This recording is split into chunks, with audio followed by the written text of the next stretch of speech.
Chosen one, I need you to hear this, not as a message you stumbled upon, but as one that was specifically prepared, specifically timed, and specifically delivered for the season you are walking through right now. These words are not mine. They are the words that have been pressed onto my heart for someone who needed them in exactly this moment. That someone is you. I know what this season has felt like. I know the weight of prayers that felt like they hit the ceiling and dissolved. I know the particular kind of exhaustion that comes not from working too hard, but from believing too long in something you cannot yet see. And I know the quiet, relentless question underneath all of it, the one you do not say out loud anymore. Has God forgotten about me? He has not. And God sent this message today because He knows what you have been concluding about yourself in the silence. He is not willing to let those conclusions stand any longer. Here is the truth He wants you to receive before anything else. Your difficulty was never your disqualification. The fire was never designed to destroy you. The fire was designed to reveal what could not have been revealed any other way. You were not left behind. You were being formed. And today, this moment, is the day that formation makes sense. You are not an accidental listener. You are the destination this message was sent toward. Stay. Every word of what follows was prepared for you. Before I go deeper, I want to tell you what God has placed in this message for you, because I want you to stay for all of it. By the time this ends, you will know exactly why the invisible seasons of your life were not wasted, and what they were actually building. You will receive the truth about who God says you are, not who your hardest season convinced you that you were. And I will speak something over your life at the close of this message that I believe will remain with you long after these words are finished. What is ahead is worth every minute. Do not leave early. I want you to think about where you are right now. Maybe it is late, the kind of late where the world has gone quiet, but something in you would not rest. Something kept pulling, kept reaching, kept saying, not yet, not yet. There is still something I need. Maybe it is early, before the noise begins, before the demands start stacking, and you carved out this moment before the day could take it from you. Or maybe you are right in the middle of an ordinary afternoon that looks fine on the outside but feels heavy on the inside because you have been carrying something that does not show on your face. Wherever you are, I want you to know I see you. Not the version of you that shows up when people are watching. Not the one who has learned to answer, I am fine, before anyone finishes asking. I mean the version of you that sits with themselves in the quiet and knows, the one that has been holding something for a very long time. That is who I am speaking to right now. You have been faithful in places no one photographed. You have been faithful in moments that produced no applause, no recognition, no visible return, moments where you showed up fully and left feeling like it did not register with anyone. You have been faithful in the middle of the night, praying prayers that felt like they hit the ceiling and came right back down. And you have been faithful in seasons where you watched people around you, people with less preparation, less clarity, less time invested, step into things that felt like they were supposed to be yours. And somewhere along the way, a thought started forming. A quiet, creeping thought that most people in your position would think, but almost no one says out loud. Maybe the calling was for a different version of me. Maybe it passed. Maybe I misread something. I need you to hear me say this directly. That thought is understandable, and that thought is not true. The silence you have been living in was not God going quiet. It was God going deep. There is a difference. A noise goes quiet when it is done. A craftsman goes quiet when he is focused. And what has been happening in your life, in the waiting, in the invisible faithfulness, in the prayers that felt unanswered, has not been absence. It has been the most deliberate, most focused, most intentional work that has ever been done on your behalf. There is a verse in Isaiah, chapter 43, verse 1, that most people read quickly and move past. But I want to slow down in it today, because there is something in the original language that changes everything. The verse says this: "I have called you by name, you are mine." Most people read the word "called" and hear an announcement, a general broadcast, the way a teacher calls attendance, or the way a PA system calls a name over a crowded room. But that is not what the original Hebrew word means. The Hebrew word used in that verse is kara. And kara does not mean announcement. Kara does not mean broadcast. Kara means this: to summon someone by their specific personal name, the way a father walks through a crowded room, past every other person, past every other distraction, and stops in front of one face and says that name, and means only that person, not a category, not a crowd, you. Think about the difference between a PA announcement in a hospital, visiting hours are ending, and a nurse who walks all the way down the hallway, stops at your specific door, and says your name. The first one is for everyone. The second one is only for you. That is what God did when He called you. He did not call a category of people who seemed promising. He did not broadcast a general invitation and hope you were in earshot. He walked to you specifically, stopped in front of your specific life, and called your name. Kara. Personal, intentional, targeted. And here is what that means for everything you have been questioning. A God who calls you by name does not forget the person He called. A God who summons you specifically does not lose track of the one He summoned. He called you, which means He sees you, which means this is not over. And I hear the Spirit saying something over you right now. These are the words being placed on my heart for you in this moment. I sent you here. I have not forgotten your name. I have not changed my mind about you. I know where you are, and I know what brought you here, and I am not finished. Let that settle. That is the first truth, and it is enough to carry on its own. It is enough to take through the rest of this day, if that is all you received. But it is not all, because kara, that Hebrew word, opens a door, and what is on the other side of that door will change the way you understand every hard season you have ever walked through. It will answer a question you have been carrying longer than you realize. Stay with me. What I want to show you next will not just reframe where you are right now. It will reframe every place you have ever been. I want to ask you something. When you look back at the hardest seasons of your life, the ones that felt the most like abandonment, the most like delay, the most like you had somehow been left behind, what if those seasons were not gaps in your story? What if they were the story? What if the thing you have been quietly apologizing for, the years that felt wasted, the paths that closed, the doors that would not open no matter how hard you knocked, what if all of it was not happening to you, but for you, not as punishment, not as evidence that you were somehow the wrong choice, but as the most precise, most personalized preparation you could have possibly received for what is coming next? I know that is hard to hold when you are in the middle of it. I know it sounds easy to say from the outside and almost impossible to believe when you are the one sitting in the waiting room wondering if your name will ever be called again. But I want to show you something, and I want to show you using a pattern that has repeated itself across human history with a consistency that is not coincidence. The wilderness is not a detour.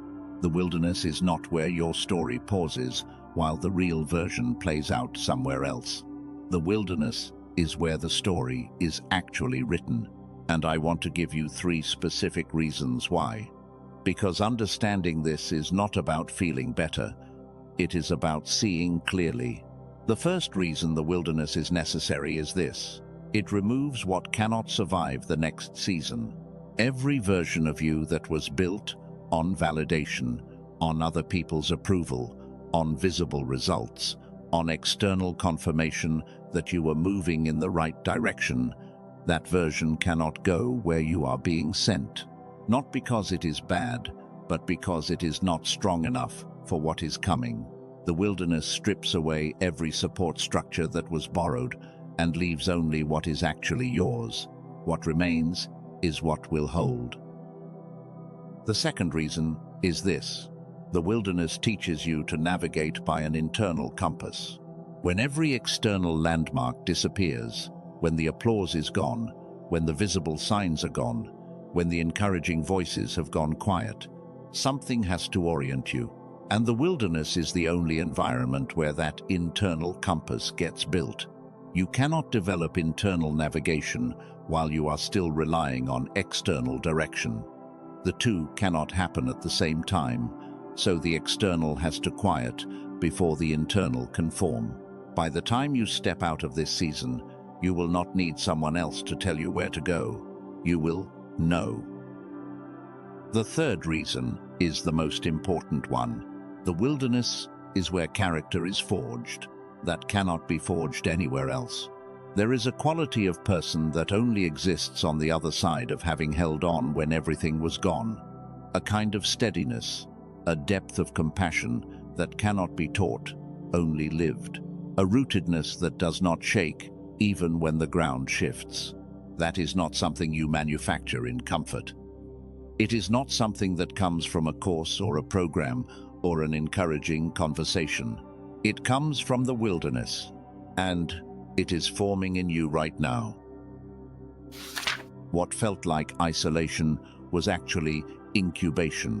What felt like silence was actually strategy.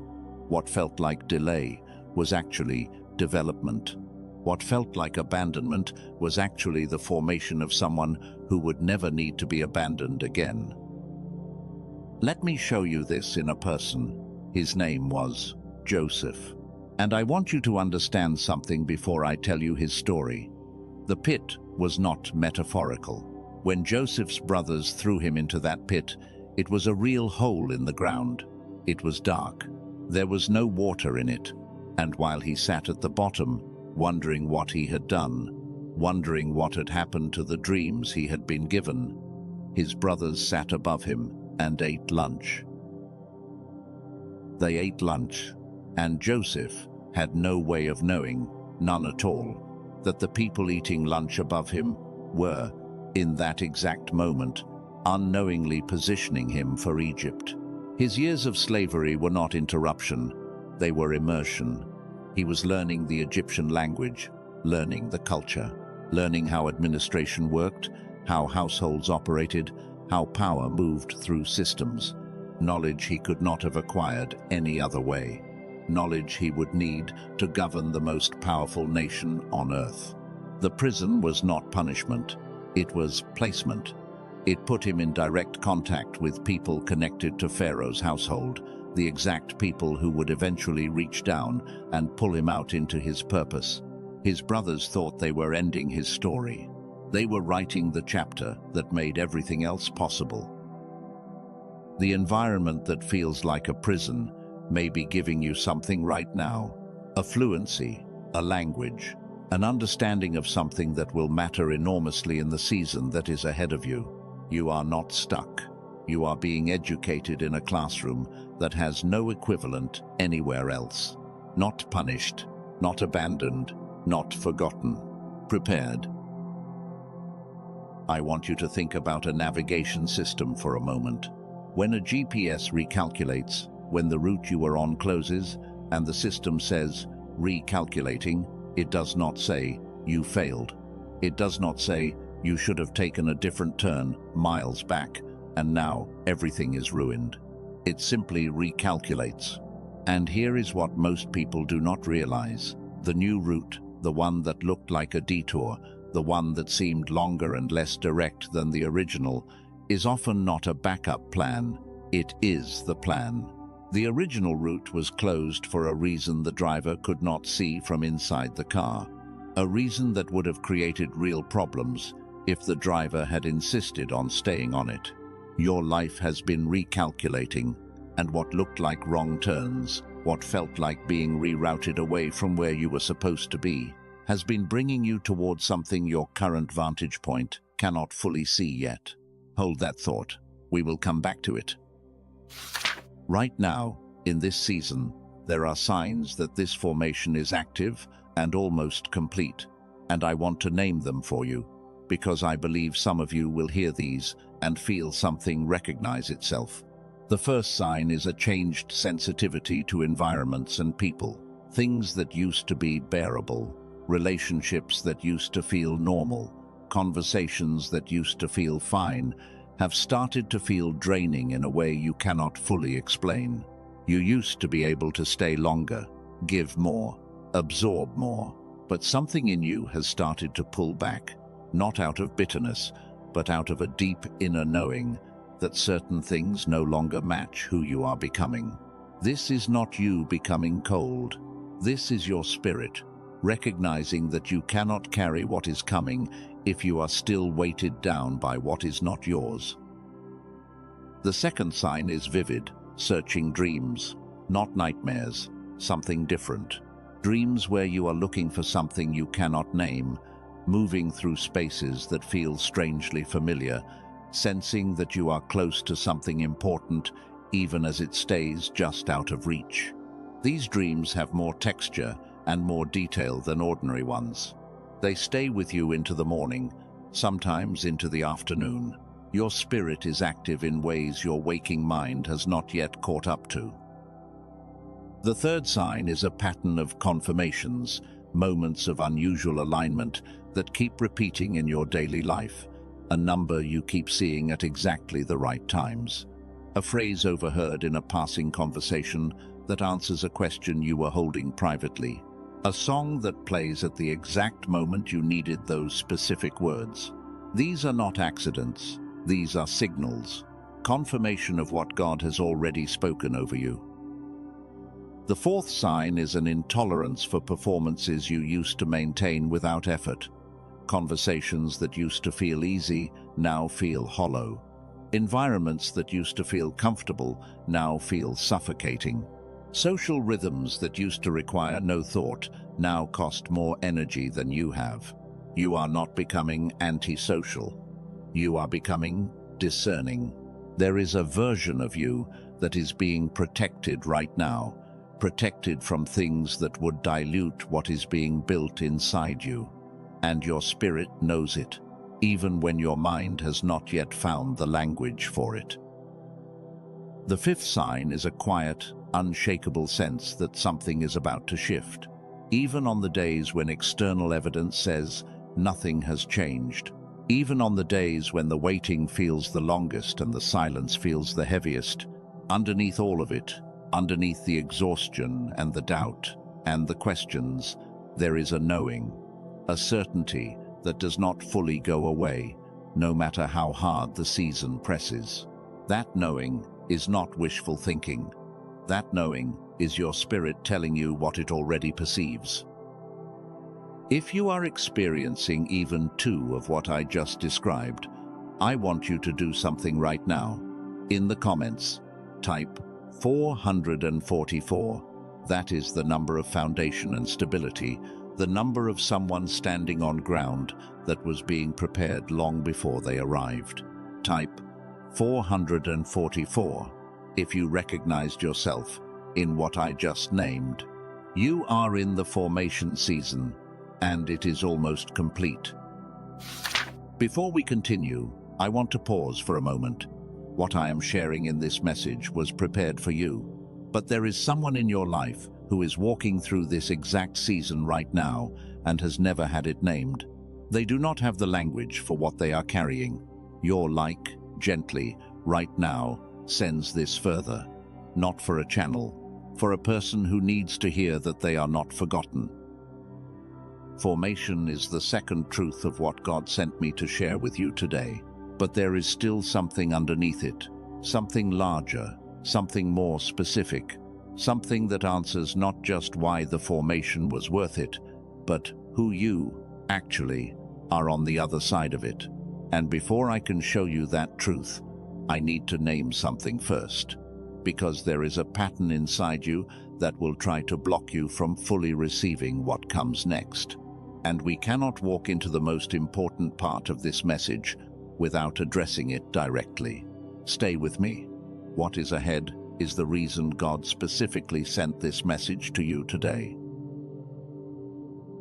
There is something I need to name before we go any further, because what I am about to show you in the next part of this message is the most important thing God sent me to say.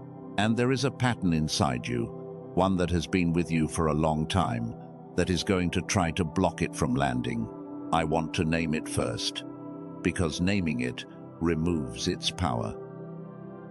You have been doubting, not because you are weak, not because your faith is small, but because you have been hurt enough times by enough things that felt certain, by enough promises that felt real, that your inner world developed doubt as a form of protection. Doubt became the guardrail you built after the last fall. And it made sense when you built it. It made complete sense. But here is what no one told you. The guardrail that protected you in the last season is blocking the door to the next one. And there is something else underneath the doubt, something even more specific. There is a part of you that is afraid of the breakthrough. Not afraid it will not come, afraid it will. I know that sounds strange, but hear me. What if I receive the breakthrough and I am not ready for it? What if I finally step into what I have been believing for and I cannot hold it? What if people see me fully and find out I am not what they expected? What if success changes me into someone I do not recognize? Those thoughts are not weakness. Those thoughts are the sign of a person who understands the weight of what they are being given.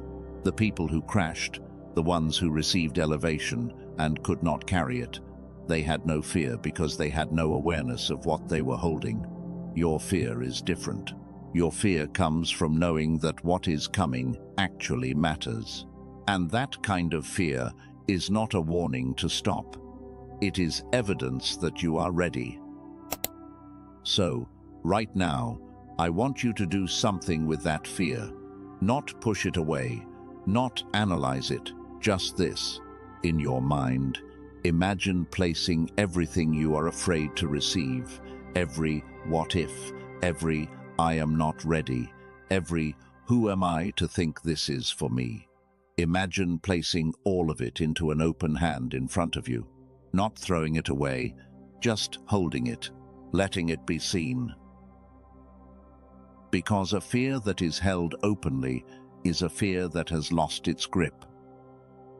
And now, I want to say something directly to you, something I believe God placed in this message specifically for this moment. You are allowed to want the breakthrough. You are allowed to believe this time will be different. You are allowed to outgrow the version of yourself that could only survive, not thrive. You are allowed to carry hope again, even if hope has weight. You are allowed to protect what is being built in you without explaining it to everyone who asks. You are allowed to become who you were designed to be, and you do not owe anyone an apology for the distance that growth requires.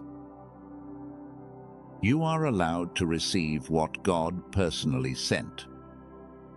Now, remember what I said about the GPS.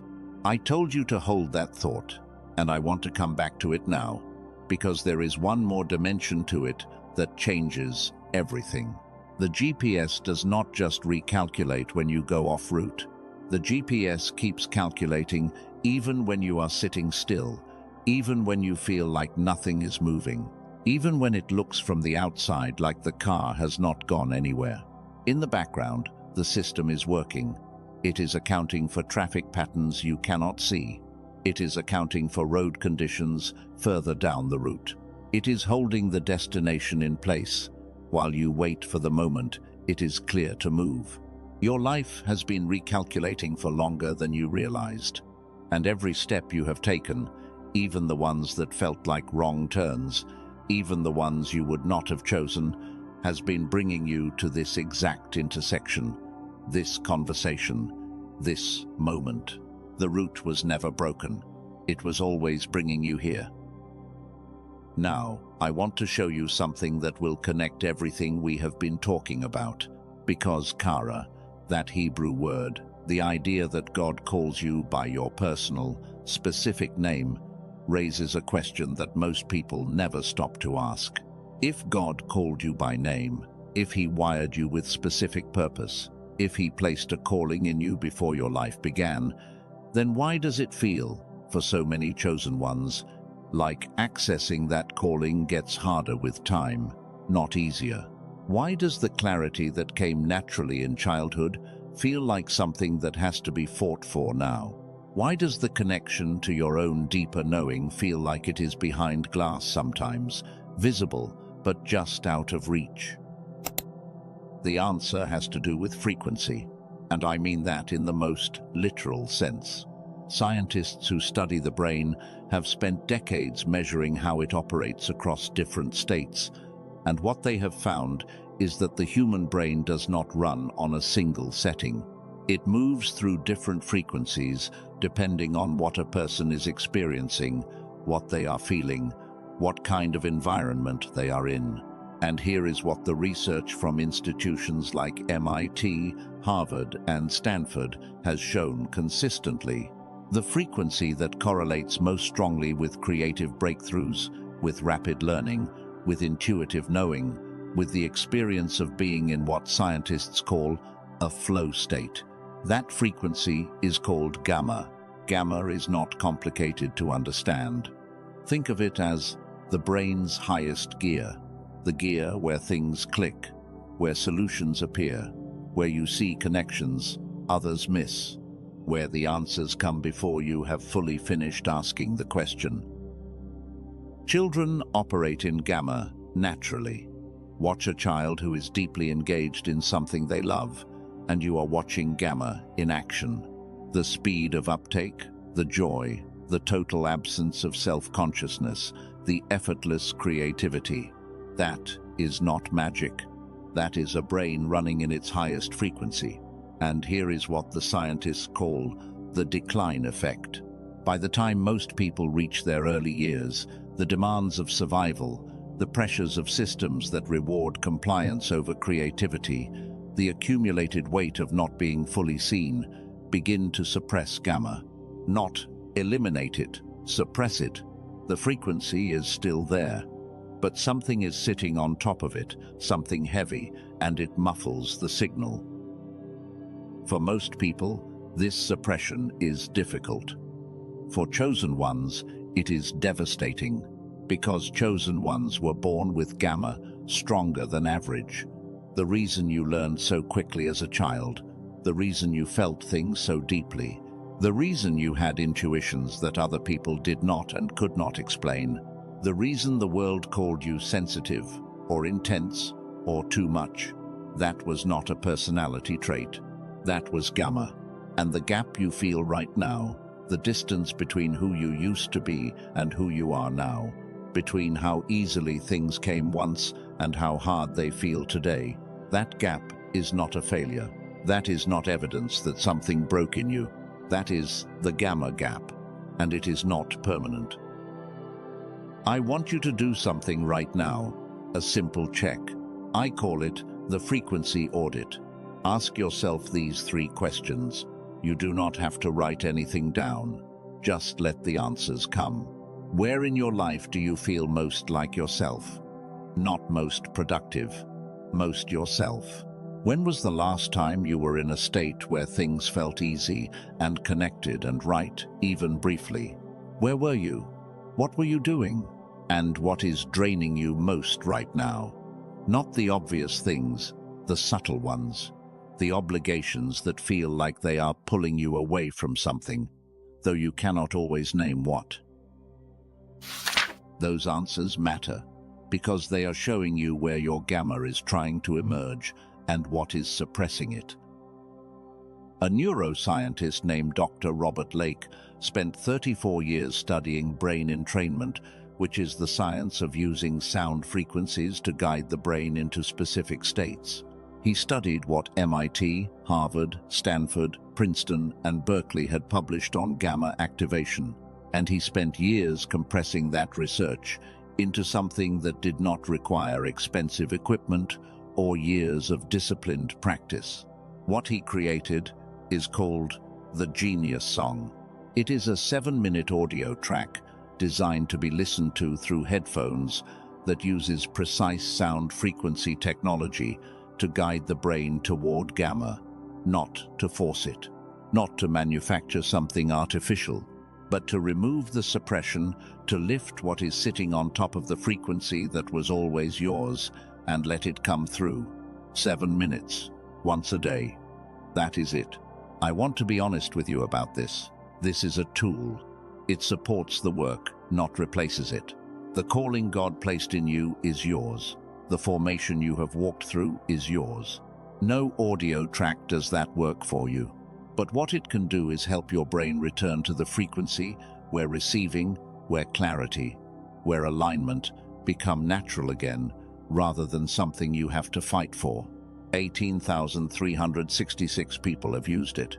The responses that come back consistently describe something shifting in how clearly they think, how readily answers come, how much easier it becomes to access the version of themselves that they thought they had lost somewhere along the way. If what I just described about the gamma frequency resonated, if something in you recognized itself in this, the information is in the pinned comment below this message. Investigate only if you feel led. Only if your spirit says yes. Now, before we move into the deepest part of what God sent me to share, I want to tell you something. What I am about to speak over your life in the closing of this message is the reason I believe God specifically placed this in front of you today. I told you at the beginning that there was something coming at the end of this that would stay with you. We are almost there. But first, there is a revelation I need to show you. The one that makes everything we have talked about snap into place.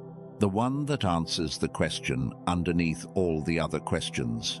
Not just why the formation happened, not just what the frequency is, but WHO you actually are, what God sees when He looks at you, and what He has been calling toward the surface through every season that felt like it was burying you. Stay with me. I want to speak something over you now, and I need you to receive it the way He has been saying it about you, completely, without the voice in the back of your mind that says, you do not deserve this kind of attention. I hear the Father speaking over you now, not in the voice of thunder, but in the voice of absolute certainty.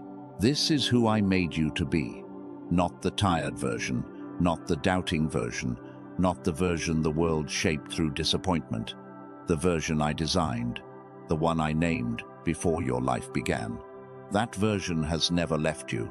It has been waiting, and today it is time. Let me show you who that version is. There is another word I want to give you, another original language anchor, because I believe language carries weight that translation sometimes loses. In the book of Joel, chapter 2, verse 25, God says this, I will restore the years that the locust has eaten. Most people read restore and hear one thing, getting back what was taken, and that is beautiful on its own. But the Hebrew word used in that verse is shalom. Shalom does not simply mean to return something to its original state. Shalom means to make complete, to settle a debt with interest, to pay back more than was taken, because the one who caused the loss is being held accountable for the full cost of what that loss created. Here is a picture that makes it concrete. Imagine a court case where a thief stole $100 from you. The judge finds the thief guilty, but the judge does not just order them to return the $100. The judge orders them to pay you $500, because the court has decided that the impact of what was taken the opportunity missed, the stress carried, the time lost, waiting for justice, is worth more than the original amount. That is shalom. God is not restoring what the difficult seasons took from you. He is overpaying you. Every year that felt like pure loss is being returned with interest. Not because you earned it, because He takes the loss personally, and He intends to make it more than right. That is the covenant language of someone who was watching the whole time and kept an account of everything. Now I want to name who you are, not who you have been told you are, not who the hard seasons convinced you that you were, who God designed. The first thing I want to name is this: you are the voice. You carry words that other people feel but cannot find language for. There are things you understand, things you perceive, things that live inside you, that if you spoke them, would name something millions of people have been carrying for years, in silence, waiting for someone to say it the way only you can say it. The world does not need your silence. The world is drowning in things that go unnamed. Do not hold back what was placed in you to be released. The second identity I want to name is the light bearer. You do not illuminate by trying, you illuminate by being fully present. There is something that happens when you walk into a room where something was heavy, a shift, a subtle change in the atmosphere that you have noticed but may be dismissed as coincidence. It is not coincidence. Your presence carries something, and what it carries is not yours.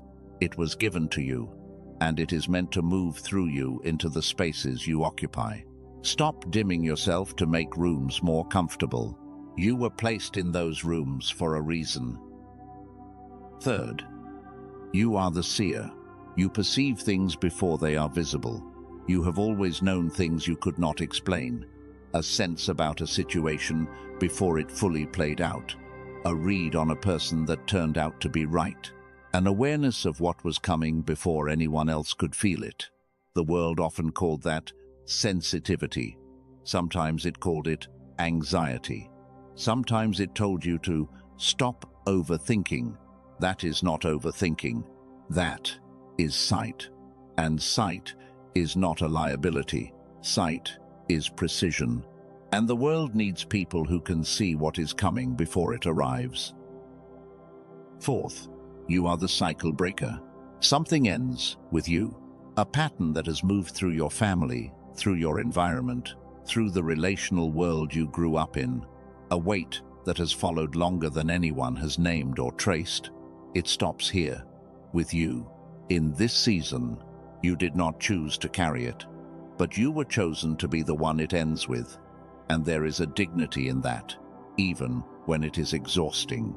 The people who come after you will live differently because of something you decided in a season when it would have been easier to simply continue the pattern.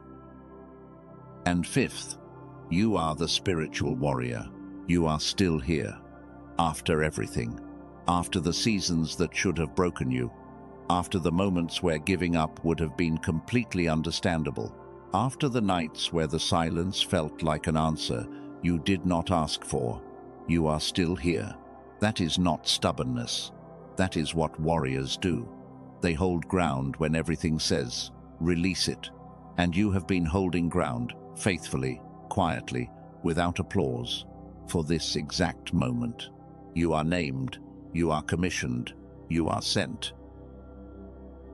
You thought you were behind. God says you are precisely on time. You thought you were overlooked. God says you were under preparation. You thought the silence meant absence. God says the silence was where the deepest work happened. You thought your complexity was your disadvantage. God says your complexity is your qualification. You went into this season feeling invisible. You are coming out knowing you are seen. I want to share something with you before we close. A story, not mine, someone else's.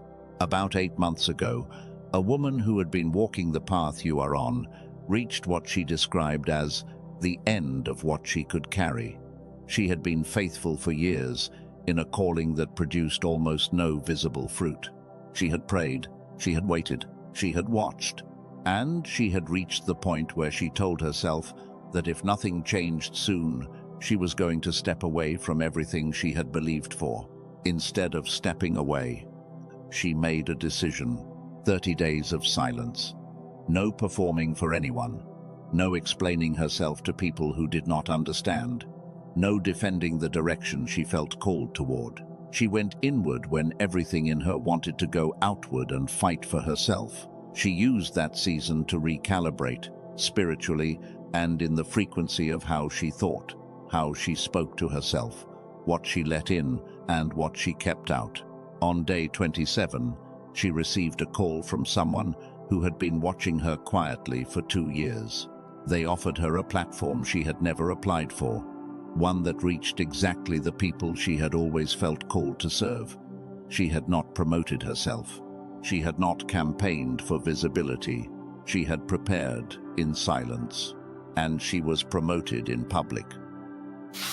She proved herself in the quiet before she was seen in the open. And that is not coincidence. That is the pattern of someone who was named, someone who was formed, someone who carried the identity we have been talking about today. If you are in your day 27 right now, I want you to type something in the comments. Type, "I am ready," not as a wish, as a declaration, as a sealing of what God has been speaking over you in this message. And if this message gave you something today, something real, something that named what you have been carrying, send it forward.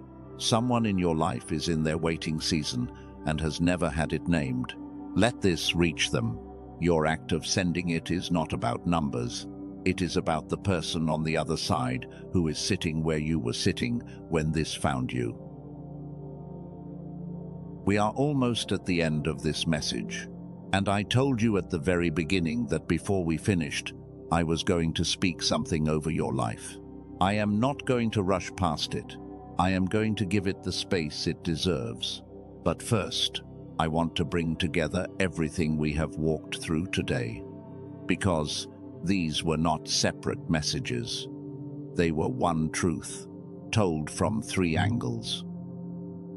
You were named. God used the word kara. He did not call a crowd. He called you specifically by name, the way a father moves through a room and stops in front of one face. You were formed. The wilderness was not absence, it was preparation. The silence was not God going quiet, it was God going deep. And everything that felt like delay was development that could not have happened any other way. And you were made for this. The frequency inside you, the calling, the identity, the gifts that were placed in you before your life began, none of it expired. None of it was transferred to someone else.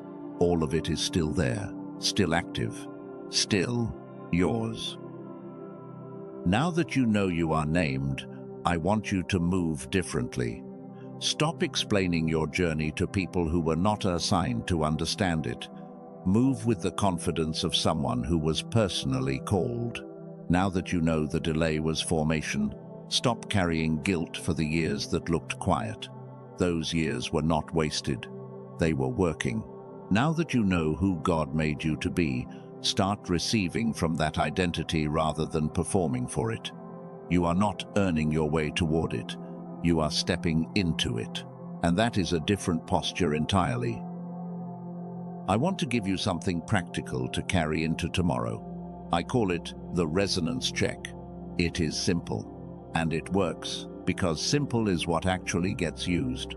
When you wake up tomorrow morning, before the day takes over, I want you to hold 2 questions. The first one is this: what is one thing in my life right now that feels alive? Not because it is required, not because it is expected, but because something in me genuinely moves toward it. The second question is this: what is one thing that has been pulling me away from what I just named? Not the obvious demands, the subtle ones, the ones that cost more than they should. You do not need to write anything. You do not need to move from wherever you are. Just let both answers surface in the quiet of your own mind and let yourself hear them honestly. And then speak one declaration, silently or out loud. I choose today to build from calling, not from fear. That is the resonance check, small, daily, and over time, more powerful than you expect. Now, before the closing of this message, I want to give you one more thing. I want you to use your imagination for a moment, not to escape, to see. In your mind, I want you to picture a hallway. It can be any hallway, long or short, lit or dim, and at the end of that hallway, there is a door. On the other side of that door is the version of you that God has been describing today. Not a perfect version, not a version without struggle, but the true version, the named one, the formed one, the one who carries the voice and the sight and the light and the warrior steadiness. Do not try to create that person. Just let yourself see them. Because here is the thing. What you are looking at through that door is not a future projection. It is a recognition.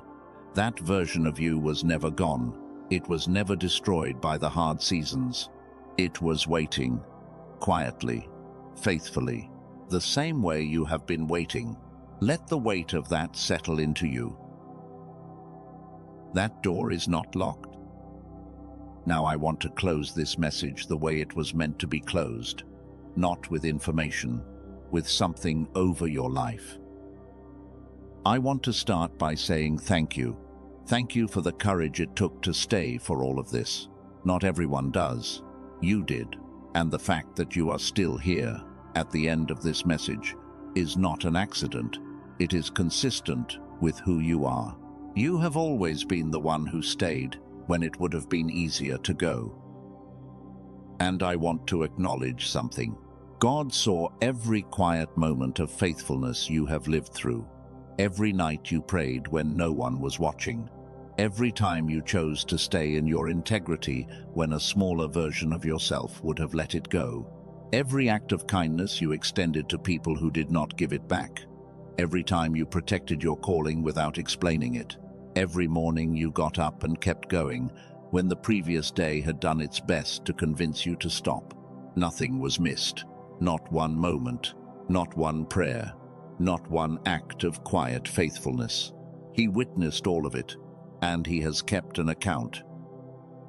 Now, I want to release some things from your life, and I want you to receive each release as it comes.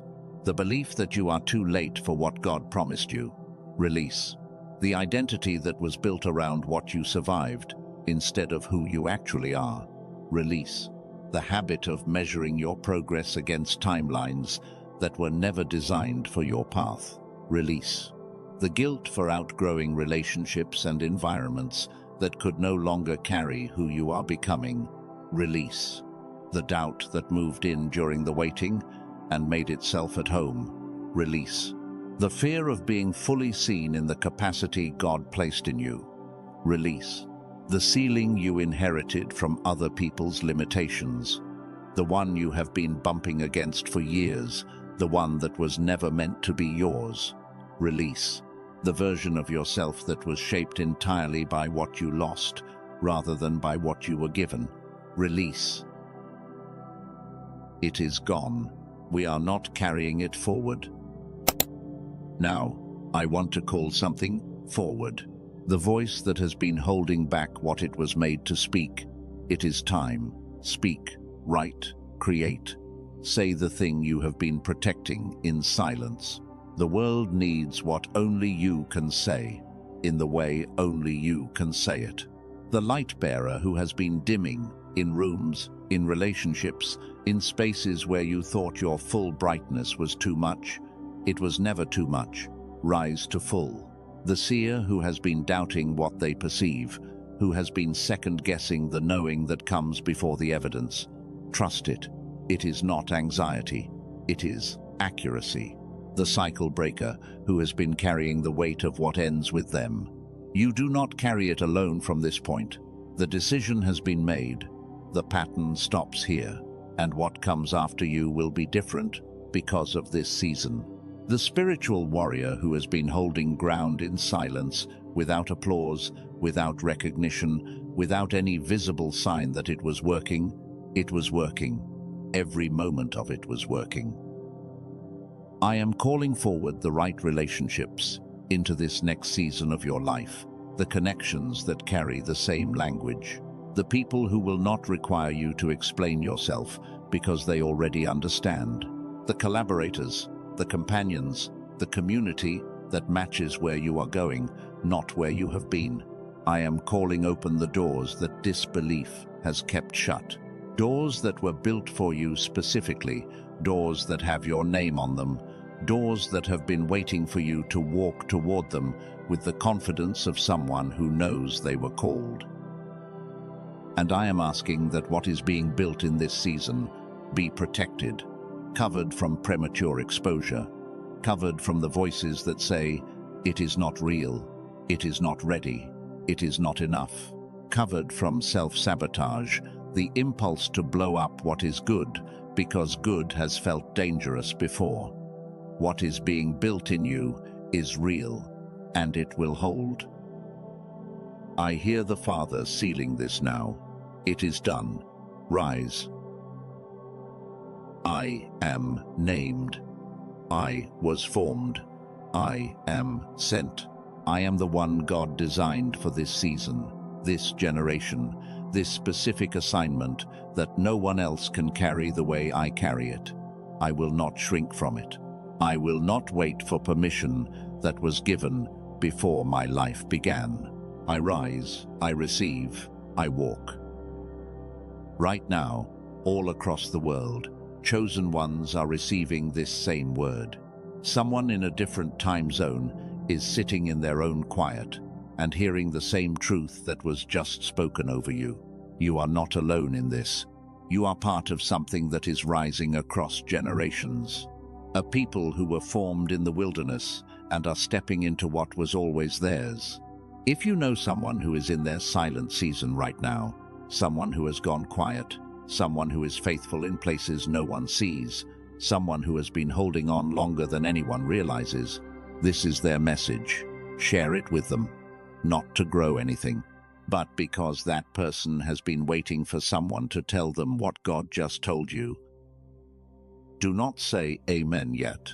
I want you to sit in what was just spoken over you for 60 seconds. Let it move from your mind into the deeper part of you. You have spent so much time in motion, so much time managing and producing and showing up. Let this land. It is done. It is sealed. We receive it. Amen.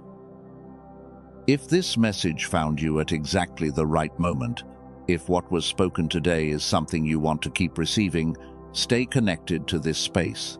More is coming. For those who are ready, and if your spirit agreed with what was declared over you today, let your like be the Amen. You do not need to speak out loud. Type it is done in the comments right now.